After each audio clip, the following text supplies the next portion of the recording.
नमस्कार, मैं हूँ architect Bharat Agrawal. I am a qualified architect 1986 batch MSCT Bhopal. मैं council of architecture of India से रजिस्टर्ड हूँ and also member of the Indian institute of architects. Twice I have been awarded architect of the year award and I am sure architects in SAARC region are well aware of this prestigious award. मेरे कुछ projects और articles JIA में publish हो चुके हैं और मैं नई दिल्ली में रहता हूँ। ये मेरा ईमेल आईडी है उन लोगों के लिए जो मुझसे कांटेक्ट करना चाहें for Revit architecture integration and training in their office. इस प्रेजेंटेशन के अलावा मेरा इरादा ये भी है कि मैं कुछ वीडियोस रेविट आर्किटेक्चर की प्रोसेसेस के बारे में एक कॉमनली सब कॉन्टिनेंट में कॉमनली समझे जाने वाली लैंग्वेज जिसमें हिंदी, इंग्लिश, उर्दू सभी तरह के भाषाओं के शब्द हों, उसमें कुछ वीडियोस क्रिएट करूं जो कि सब कॉन्टिनेंट में रहने वाले और रेविट आर्किटेक्चर के यूज़र्स को यूज़फुल हो and they get benefited bye them. दोस्तों, मुझे भरोसा है कि बिल्डिंग इंफॉर्मेशन मॉडलिंग के बारे में हम सभी ने सुना हुआ है। बिल्डिंग इंफॉर्मेशन मॉडलिंग बेसिकली ये नए तरह के एक टेक्नोलॉजी अपग्रेडेशन है जिसमें 3D एलिमेंट्स यूज़ करके बिल्डिंग मॉडल्स क्रिएट किए जाते हैं, इसलिए ये फास्टर हैं और चूँकि काम फास्ट होता है इसलिए कंसल्टेंट्स के लिए इकोनॉमिकल भी पड़ते हैं। ये चूँकि एक 3D मॉडल है और जिसमें जो कि common building elements like walls, doors, windows इन सभी को यूज़ करके बनाया हुआ है, इसलिए ये this model is always updated database. और इसमें मॉडल में यदि एक विंडो के साइज़ में भी हम थोड़ा सा भी चेंज करते हैं तो वो सभी drawings, plans, elevation, sections, 3D views, schedules, even BOQs of this particular project वो तुरंत के तुरंत चेंज हो जाता है। कैसे होता है ये मैं आपको बताता हूँ। ये रेविट आर्किटेक्चर है, रेविट आर्किटेक्चर की स्क्रीन है जिसमें सारे व्यूज़ जो हैं वो सारी ड्राइंग्स जो है मैंने टाइल कर रखी हैं। यदि मैं इसमें एक वॉल क्रिएट करूँ, एक वॉल एनक्लोजर क्रिएट करूँ प्लान में, तो जैसे ही मैं वॉल एनक्लोजर प्लान में क्रिएट करता हूँ तुरंत ये प्लान, एलिवेशन, सेक्शन सभी दूर ये वॉल्स जो हैं वो नज़र आने लगती हैं। इस वॉल इवन ये क्वांटिटीज़ जो हैं ये भी इसमें हमारे को चारों वॉल की क्वांटिटीज़ जो हैं वो भी तुरंत मिल जाती हैं। यदि इस वॉल के अंदर मैं एक डोर लगा दूं तो देखिए this is the 3rd number wall, just check.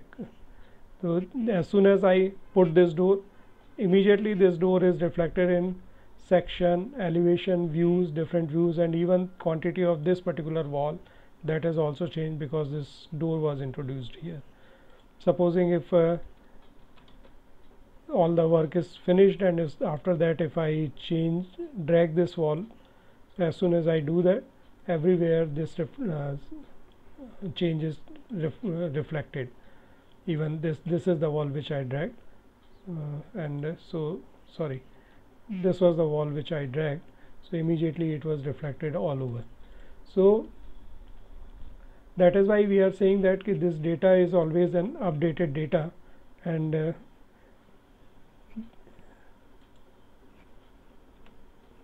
since it generates a 3D model, a detailed 3D model of the building, so जब आप इसको डिज़ाइन और विजुलाइज कर रहे हैं आपकी बिल्डिंग, उस समय ये बहुत यूज़फुल है ये software. Even after the drawing work is complete then you can plan your planning, project planning, construction planning, इन सब में भी ये काफ़ी यूज़फुल है। And after the construction cycle is over you can integrate this BIM data with facility management software and use it throughout the cycle of the life cycle of the building. And because of all these built-in tools within the software, AEC industry में जितने भी लोग हैं सभी के लिए काफ़ी useful है ये सॉफ्टवेयर।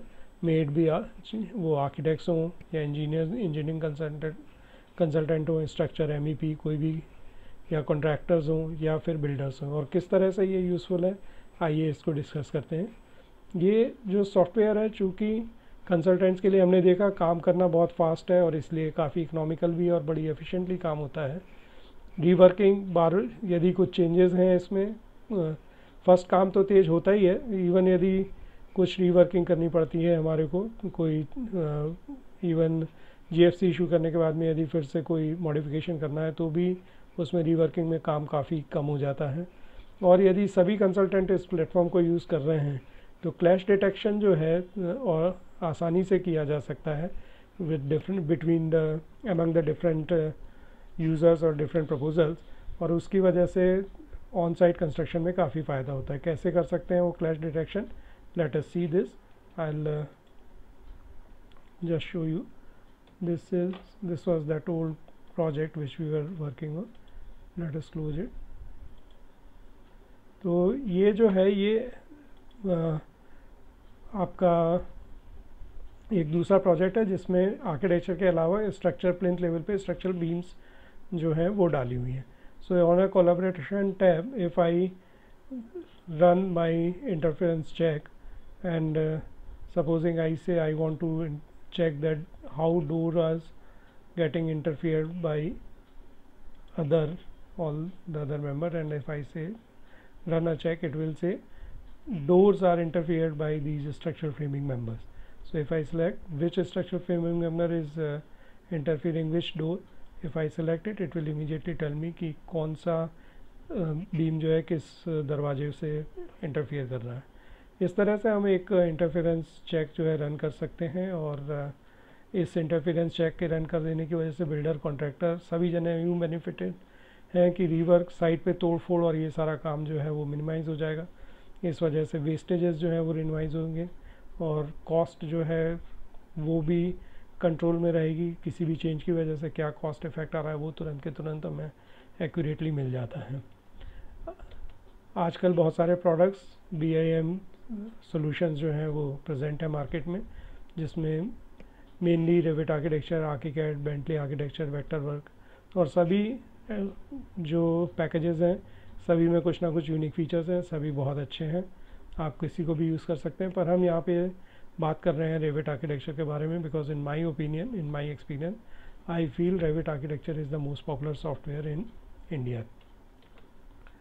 रेविट आर्किटेक्चर हर कई तरह से यूज़ किया जा सकता है। Say supposing we are working as form proceed where the form is more important than the function, तो आप पहले जो भी अवेलेबल टूल्स हैं सॉफ्टवेयर में उससे एक फॉर्म आप वर्कआउट कर सकते हैं, फिर उसमें डिफरेंट बिल्डिंग एलिमेंट्स डाल सकते हैं उस फॉर्म में, और उसको फर्दर डिटेल करते हुए आप इसके लिए एक कंप्लीट प्रेजेंटेशन तैयार कर सकते हैं। और ये विश्वास करिए कि ये सारा काम करते समय आप simultaneously you are creating all the plan, elevation section and everything of this particular project, and it is up to you that up till what level you want to give details to your client on what stage.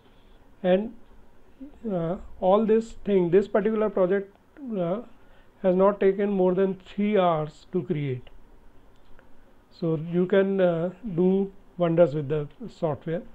और यदि आप classical वे में काम कर रहे हैं जहाँ पे हम जैसा हम आमतौर पे करते हैं कि पहले प्लानिंग की है, प्लानिंग करते के साथ साथ ही 3D में भी हमने अपने प्रोजेक्ट को इमेजिन करते गए और उसको भी हम फाइनली प्रोड्यूस करके अपने क्लाइंट को प्रेजेंट कर सकते हैं। इनिशियल कॉन्सेप्ट लेवल पे बहुत ही खूबसूरत व्यूज़, रेंडर्ड या शेडेड व्यूज़ आप क्रिएट कर सकते हैं। आपके बिल्डिंग के प्रपोजल के जो स्पेशल फीचर्स हैं उनको आप हाईलाइट कर सकते हैं 3D या 2D में। रेंडरिंग्स क्रिएट कर सकते हैं। यहाँ पे दोस्तों ये जो रेंडरिंग है ये रेविट आर्किटेक्चर में करी हुई है और इसको फ़ोटोशॉप में फिनिश करके क्लाइंट को प्रेजेंट किया गया है। इसके अलावा आप sun and shadow, exact sun and shadow studies आप दे सकते हैं। आप गूगल मैप पे अपनी साइट को, अपने प्रोजेक्ट को प्लेस करके एग्जैक्टली सन मूवमेंट के हिसाब से शेड एंड शेडो का क्या इफ़ेक्ट है मासिंग पे, ये सब चीज़ें देख सकते हैं। और साथ ही साथ इसको AVI फॉर्मेट में आप एक्सपोर्ट कर सकते हैं अपने क्लाइंट को या फिर एनवायरमेंटल अथॉरिटीज़ को। आप ये सारा डेटा, ये सारी चीज़ें आप प्रेजेंट कर सकते हैं और ये काफ़ी यूज़फुल होगा। कॉमनली ये बोला जाता है कि रेविट आर्किटेक्चर जो है कंस्ट्रक्शन डॉक्यूमेंटेशन के लिए नहीं है, केवल 3D मॉडल्स इसमें क्रिएट कर सकते हैं, पर ऐसा नहीं है। किसी भी तरह की आप वर्किंग ड्राइंग्स इसमें क्रिएट कर सकते हैं।